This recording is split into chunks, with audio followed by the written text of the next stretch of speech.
Has the bishop spoken here before? I don't know. Should your father remember? Would he? Yes, love. Why are the boy McCabe and Hyde, my father, sure the sergeant such bullies? The McCabe's are bullies. But your father isn't a real bully, and the sergeant ain't real bullies either, Amy. But they are. Do you remember the day, the big hurling match, when the Blessed brothers nearly bet the man today? Yes. Well, afterwards, they came into the pub. My father served them with drinks. He was praising them and telling them that they were great men. And then the small man, Mr. Broderick, said to the elder brother, out of my way, I wouldn't drink in the same house with the likes of you. And then the Blessed brothers were attacking him and were baiting him up. I wanted to run from behind the counter and help Mr. Broderick. But what could I do? So I ran down to the barracks and I told the guard duty. It was 2 hours later the sergeant came up. Oh, come on, I think it was time we were going to mass. He asked my father if everything was alright. My father said it was. I was so ashamed. Later on, the guard duty came into the pub and he was saying to my father that Mr. Broderick was an awkward man and look out for him in the future.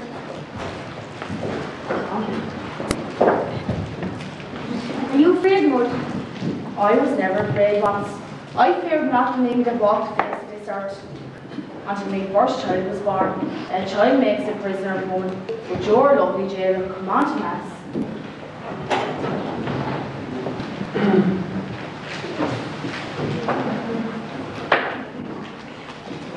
God repeat the whole bunch of us.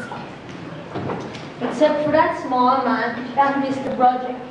And he's gone to England. He was no pity. He was a brave man. I'll promise me, Ellie, no more talk about the killing her, no matter who asks it. I promise. I'll always do whatever you tell me. And what can I tell you, love?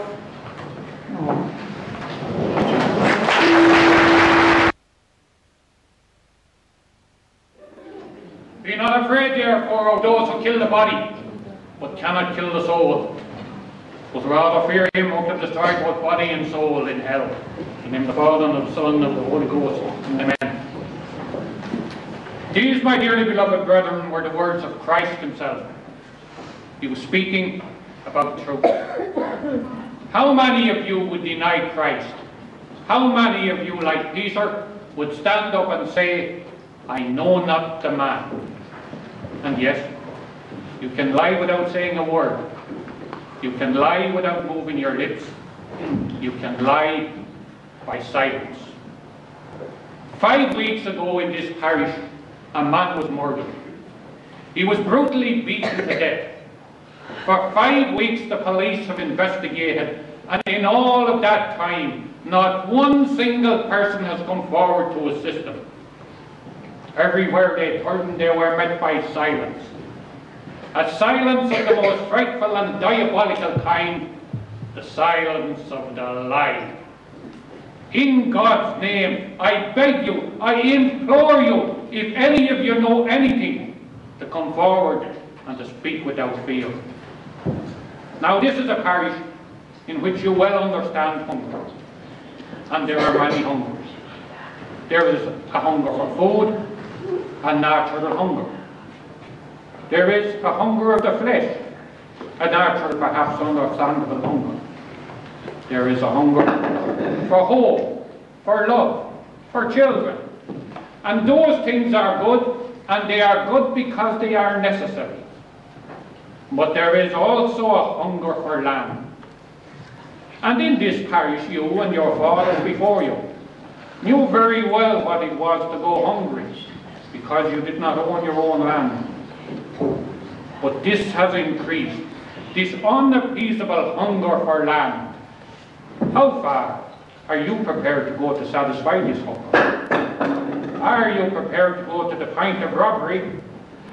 Are you prepared to go to the point of murder? Are you prepared to kill for land? Was this man killed for land? Did he give his life's blood for a field? Because if he did, that field will be a field of blood, and it will be paid for in 30 pieces of silver. The price of Christ's betrayal. Among you, there is a murderer. You may perhaps know his name. You may even have seen him commit his terrible crime. By your silence, you share in that betrayal. And your innocent children will grow up under that terrible guilt. And you will carry that guilt with you until you go to face your Maker at the hour of judgment. If you are afraid to go to the police, then go to your clergy or come to me. And if there is one among you, one man made in the image of Christ, he will stand up and he will say, there he is. There is the murderer. And that man will have acknowledged Christ before them, and Christ will acknowledge him before his Father in heaven. But if you by your silence deny Christ, then he will disown you in heaven, and I, as his representative on earth, will have a solemn duty to perform. I will place this parish under Interrogating, and then there will be a silence more terrible than that which has gone before. The church bell will be silent. The mass bell will not be heard. The voice of the confessional will be stilled, and in your last moments will be the most terrible silence of all, because you, all of you, will go to face your Maker without the last sacrament on your lips. And all because of your silence now, in God's name I beg you to come forward and speak before it is too late.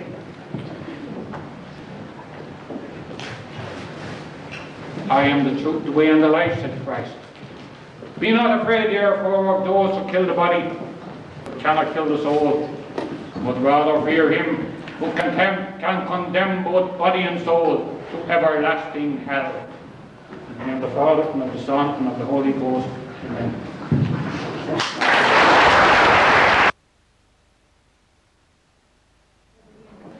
£320, £330, £340, £350.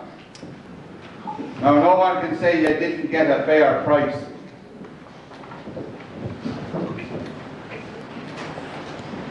We'll have a receipt for that, Mick, when you're ready. Have it here for you. Thanks. Here you are, Mrs. Butler. A 500 notes, every penny at £350. Yeah. Honest God and honest given. And now, Mick, pull up a drink for everybody in the house. Drop of whiskey for me. Take a room.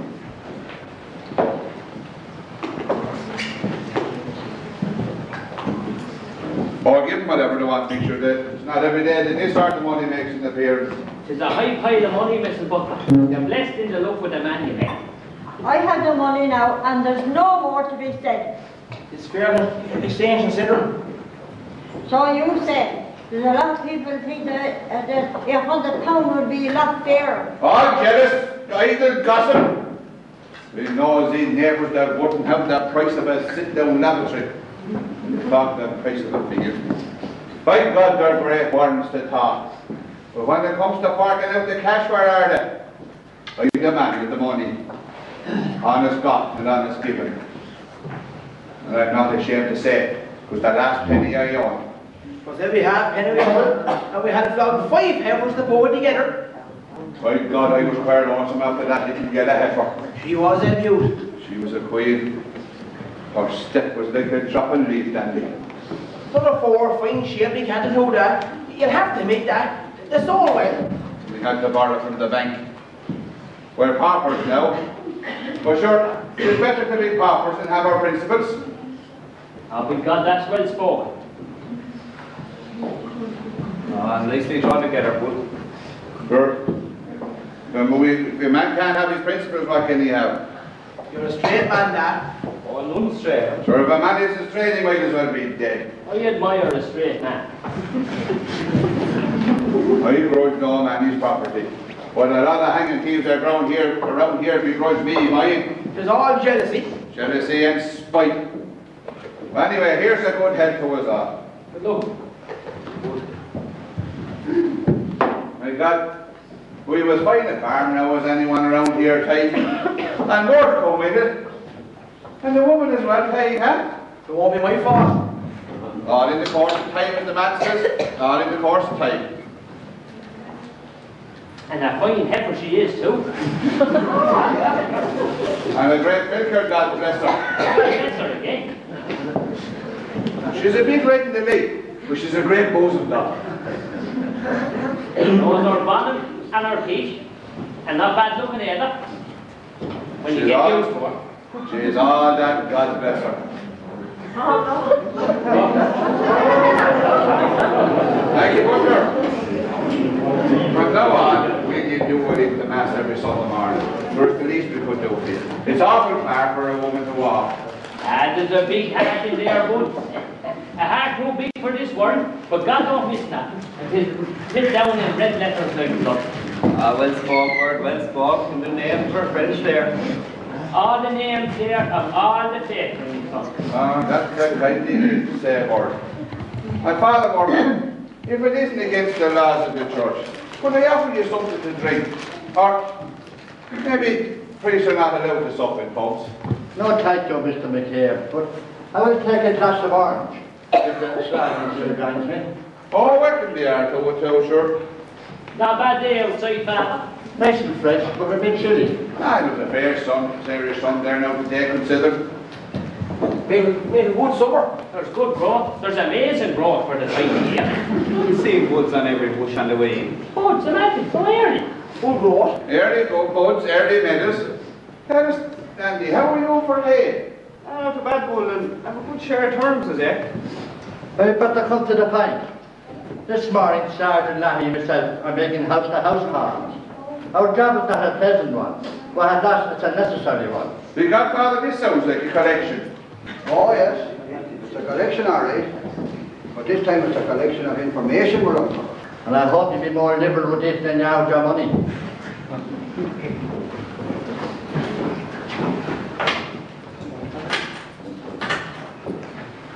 Now, there's nothing to fear. Anything you tell us will be held in the strictest confidence. This is a job which nobody likes, but someone must do it, or a murderer will be allowed to go free. I hope to have no objections because barging in like this. Oh, nothing at all, Father. Anything I can do, I'll do. Oh, anything that can be done will be done. Right, Board? Right, Dandy? Right, Ty? Anything that can be done by the grace of God. Right, we'll begin here right away then, and we'll start with Mrs. Butler. Now, if the rest of you wouldn't mind waiting in the other room there for a few minutes, we'll start right away and we won't keep you too long. Oh, never let it be said that we stood in the way of the law. Come on, Ty. Come on, Board. Come on, Dandy. Know the way, gentlemen.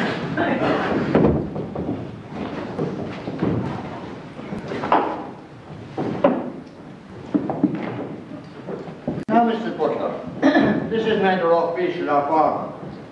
All we want is a little chat. And whatever you have to tell us, we'll go no further. Yes, Father. You heard the bishop appeal on Sunday last. Yes, Father. Unfortunately, it seems to have fallen on deaf ears. Now, the sergeant here assures us that the slightest bit of information might easily break the case. Now, Mr. Butler, you're living near where the body was found, where the murder actually took place. Did you see or hear anything on the night? Mrs. Butler, anything at all? Did you hear or see anything? It doesn't matter what. Even a little thing might help the sergeant.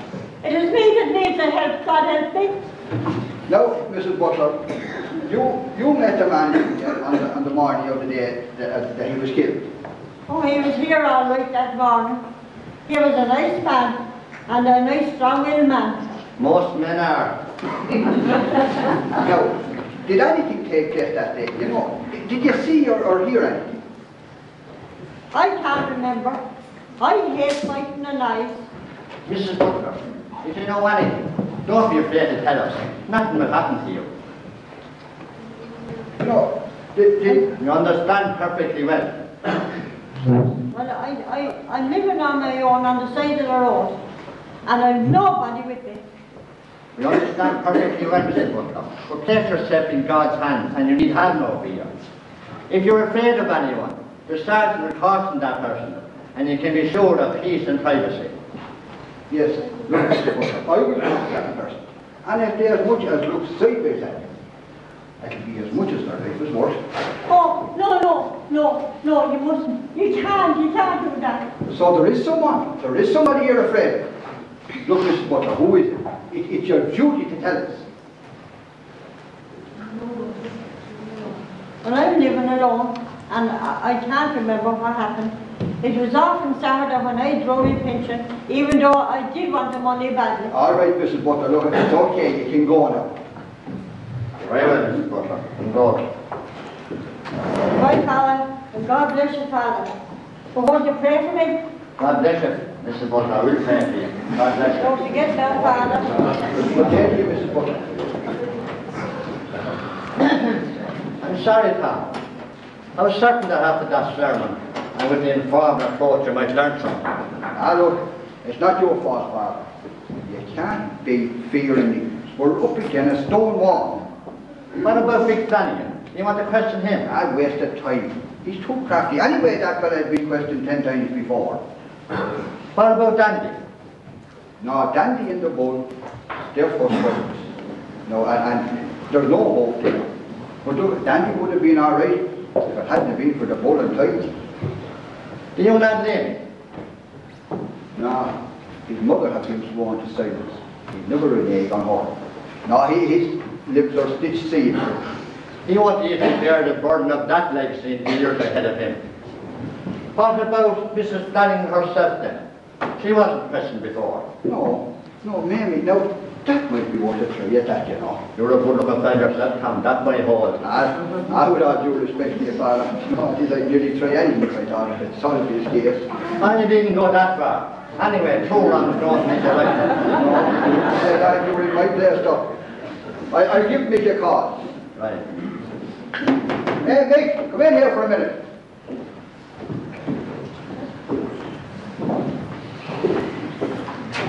He's had no objection, mate. We'd like to talk to your wife. Well, I've no objection at all, Father, she hasn't. I'll give her a shout. Right.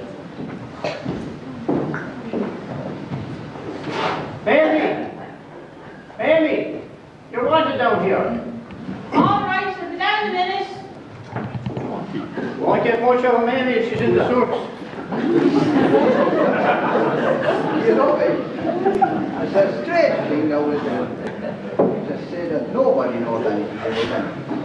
Ah, sure. It's a terrible state of affairs.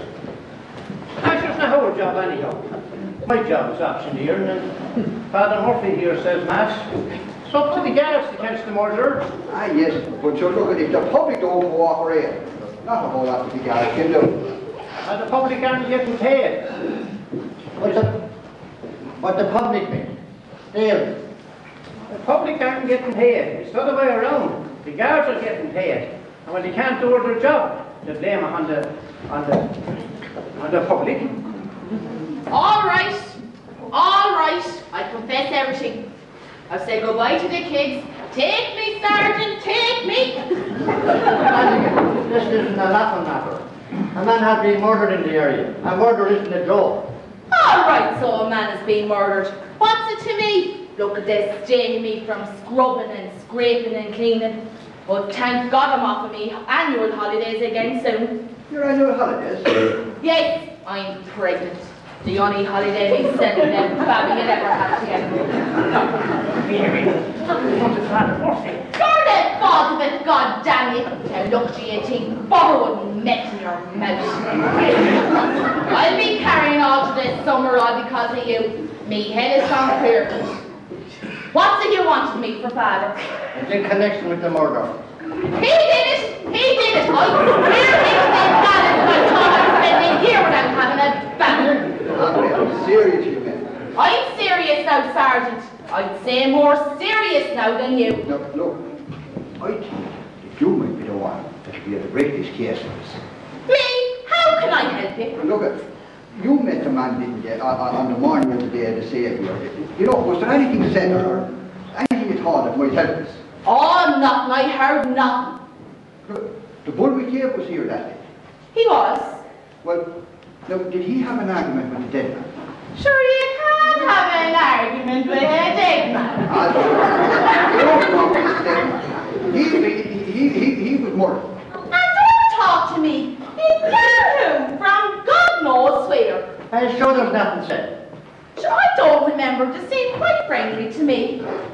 Quite friendly. Well, no, not quite friendly. I should have said fairly friendly, or kind of friendly, or reasonably friendly, or would that convict me too? Ah, look, man, be serious. There was not anything said. I don't know. Don't ask me. A woman has a head like a sieve, and a woman expected for the 10th time and want to have her head examined. Oh, no such luck. They wouldn't kill me. Because I'll have to look at ticks like you climb on other people's backs because you have the authority. And have nothing to tell us. What do you think I am? A bloody schoolgirl, is it? You were in the house here on that day. I'm here. I'm always here. Now, for God's sake, get out of my way till I go and make the dinner.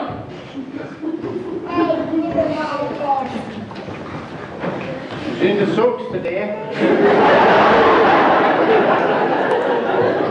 Pregnant woman is getting any volcano. Hey, you told the guards that the bull and tie were here on that day, the day of the murder. And so they were. Are you sure of that? God darn way, didn't I? I gave the information. The 4 detectives with notebooks, all taken down like the 4 Gospels. When the man is crucified, whoever he is. And the board was here too. Why do you keep repeating these questions? Mick, the sergeant has a job to do. There's nothing personal. I told him this once, I told him 100 times over. You go too far. He wouldn't be the first sergeant who was transferred. By God, I always go it right. Oh, we all know how you go. Look, you tell the board there that I want. Yes, well, hurry up. What will the village think? The sergeant and the priest here all the morning. They think I'm the murderer. Oh no. Everyone knows that it wasn't you. Everybody knows that it was another man. And maybe two. Yeah, and it's your bloody job to catch him. Or, you want it out here? I wouldn't be transferred. It would be too much task. Oh, wait. More questions? Oh, you don't have to answer them. Oh, I'll cooperate. That's one thing can be said about the word cooperation. The world would be a far better place if there were more cooperation. Well, on the morning of the sale, Yes, forward. you were here on this premises with the bull and tie in their company. That's right, exactly what was spoken.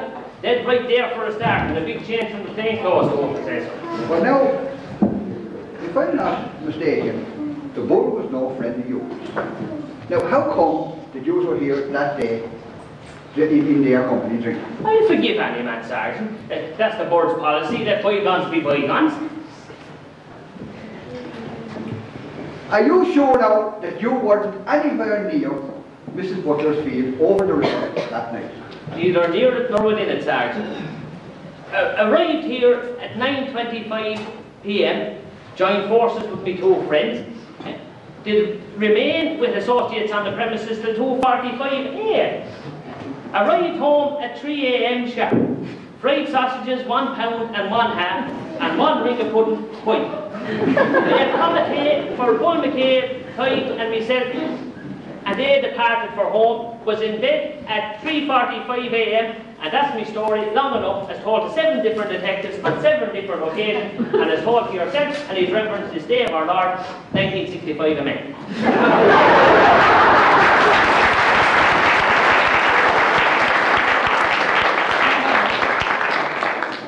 Very nicely put together. Look, would you have any idea who might have killed this man? Well, I'm of the opinion, Sergeant, that the crime was committed by thinkers, or if it wasn't thinkers, it was done by persons unknown. Them were the worst of all, pal, them persons unknown. You see, they does everything and all the people, so no one knows who they are. Definitely persons unknown. Well, have you any proof of this? Oh, no proof, Sergeant. It was only my opinion you asked for. Opinion is an evidence, pal. Good. I'm going to watch you night and day from now on. I'm going to haunt you. Because I know as well as you know who committed this murder, and I think you were present. You know well who to haunt, all right, Sergeant. If I was a big noise now, you wouldn't haunt me. It's my opinion, Bert, that you witnessed this murder, and your silence was bought for a few pounds. Now, how much did you get? Was it a fiver, tenner, or 20 pounds? Look, I give you 500 pounds. 500 pounds is hard cash. You give us one little bit of information. Look, no one will ever know where it came. If I took that £500 now, Sergeant, you'd be trying to solve the second murder, and you'd be off. Boy, you're afraid of Bert. There's a tie and the bull. A ball. Look, 500 pounds. Just about pay the expenses of me funeral. Ah, it wouldn't be your funeral. Are you going to guarantee that as well? I have to live. What's more, I have to live in Carricktoman. Murder or no bloody murder. Bert, ah, let him go, let him go. McCabe and his son committed this murder. You know, and I know, and this whole village knows. But no one cares. And the trouble is that nobody ever will care. No one cares, no. How long more are you going to have this out here? I'm sorry, Mr. McCabe, but the rotation was accidental. Oh, it's all right, Father, we understand. Well, will you tell us one? I'm able. Which of you killed them? Well, no, I'm downright damn glad you asked me that. Because I'm afraid I need it. The wits was often frightened out of me in the night, not knowing the minute that a band of tinkers had break out from under the bushes and bit me brains out. Tried to camp with the guards, but it isn't one of them, try the McLaffertys. And sure, if it isn't them, try the Mulligans. Sure, they kill one another, not to talk of killing Christians. All right, Clyde? But they don't need their terror. And do you know? Who's to say that it wasn't an ass or a stallion? I don't even know, last one day kicking a woman to death up the country somewhere. And sure, my old wife was chased out in the hangar by two Spanish mares the other day. Two old crotchety bitches that had a sound kick you as he ate you.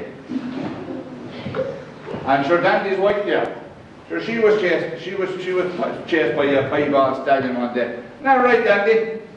She lost her voice for a whole week. She didn't sleep for 9 nights running with the fright she got. Grand Dandy, thanks very much. You can go now, go ahead. Thanks very much, Dandy. Safe journey now. You know something else? And this might be where the answer is. Ask the army man. That should be where the answer is. Yes. What took him down there that hour of the night on his own? What did take you down there, Clyde? A woman was only there to carry me. And a woman it was. But surely a woman. Sure aren't all murders about women. Surely a woman. Do you think so? Do you really think so? Some doxy with no brazen of her own. Surely, what brought him down there that night on his own, without his wife? Another woman was the drop. Maybe a married woman, saving your presence, Father. There they were, hobnobbing and crawling on under a bush, when along comes the woman's husband. What is hard to do? In all fairness, you know, Father, could you blame the poor man for mothering a home wrecker? No. Sergeant, don't be too hard on when you catch it. It wasn't a donkey. Nor it wasn't Tinkers. Nor it wasn't a jealous husband. And by God, it wasn't Tyke McCabe or the Bull McCabe. And Tyke and I are sick and tired and fed up by your dirty informer tactics. You've been watching us now since that donkey was killed. We're watching your shifty Peter's questions. Why wasn't it someone else you brought with you, Sergeant, to do your searching? Why wasn't it the council worker or the labourer? Or why wasn't it the servant boy? No, you brought one of the gang with you. But it wasn't the priest, it would have been the doctor or the school teacher. By God, you have that power behind you. You have the law nicely sewn up to yourselves. That's not true. nicely so no. That's not true. You're deliberately twisted. Christ had no guard uniform. He had no white collar around his neck either.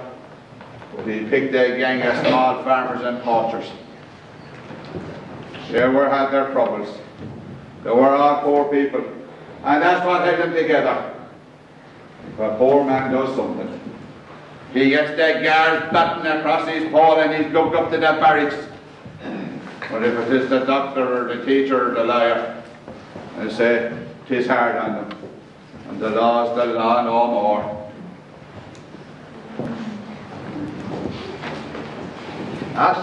See here now. Let him go on.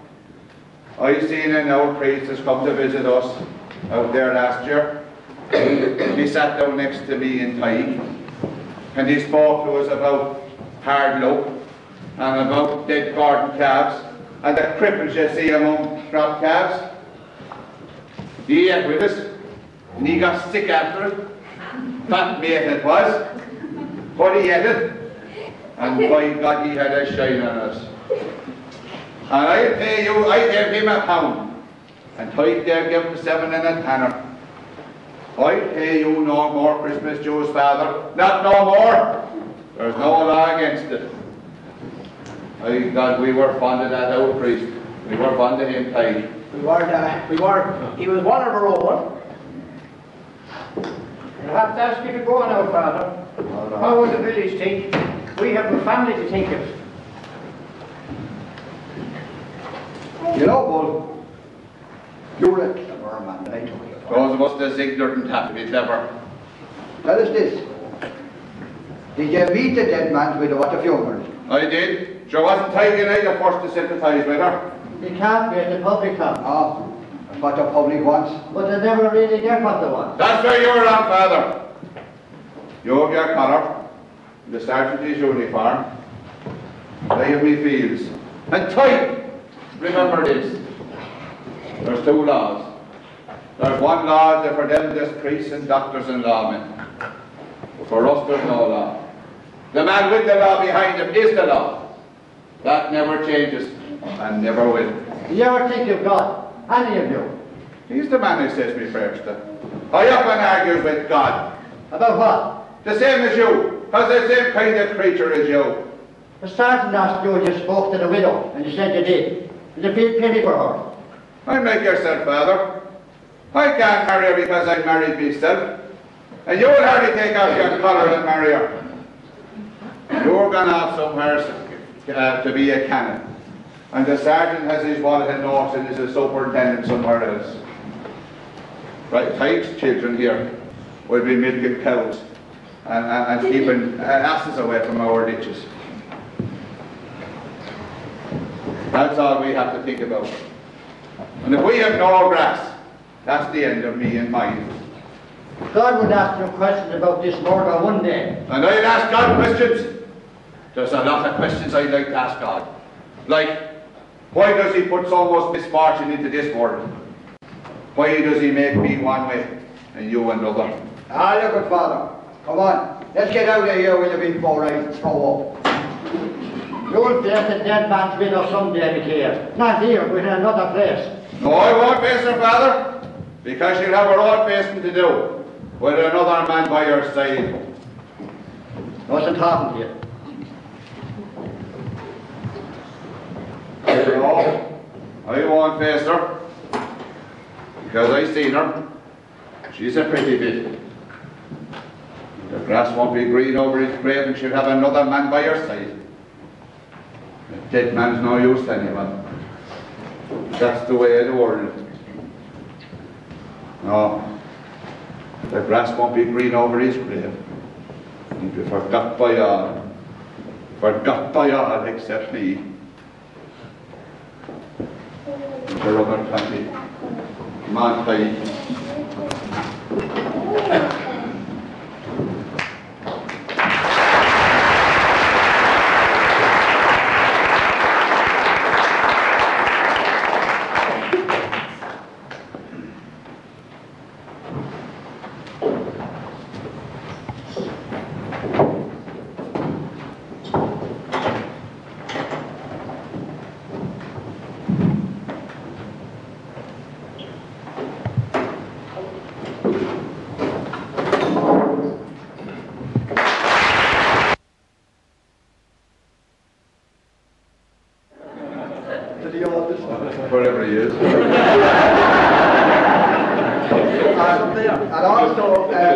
I'd like to just thank our proctors, Sharon and Anne. Without them, we wouldn't go on, I think, anyway. But thanks very much. And also to Miley, our backstage man. And that's all I have to say now. I'd just like to call on Father Finn there to say a few words. Well, thanks very much again.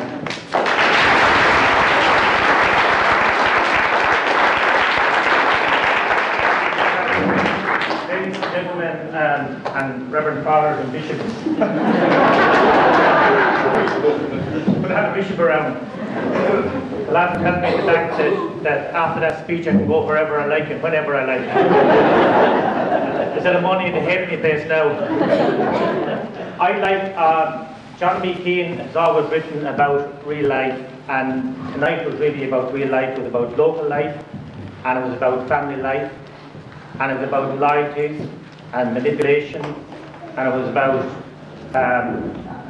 the loyalties that go with local community and family life, and it was about, if you like, affiliation with one another and protection, and all the things that go with life. And I think that John that produced it and the cast have done a wonderful job with the play. I think a lot of people here probably have seen the play on television at least, or maybe other places. And to see it on television is one thing, but I think to see it live has a dynamic of its own. But I think to see it in its local community by our own people who have done it, and the reception that you've given them tonight, and the audience that you've been tonight for them, has made it worth their while. The long nights over the winter, from October I think until now, most times 2 nights a week, and that's a big commitment. And it could have been in many other places and doing many other things, but they were here in a cold hall doing a lot of practice, tedious work, and getting things together. And as John said, a lot of fights and conflicts to get it together, but I think that you'll agree with me, they've done a wonderful job with it, haven't they?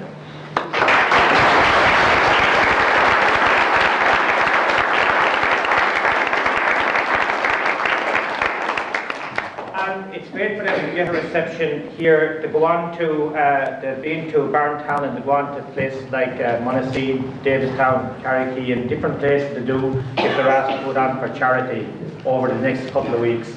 And we thank them for that representation from here and from Davistown in bringing it around.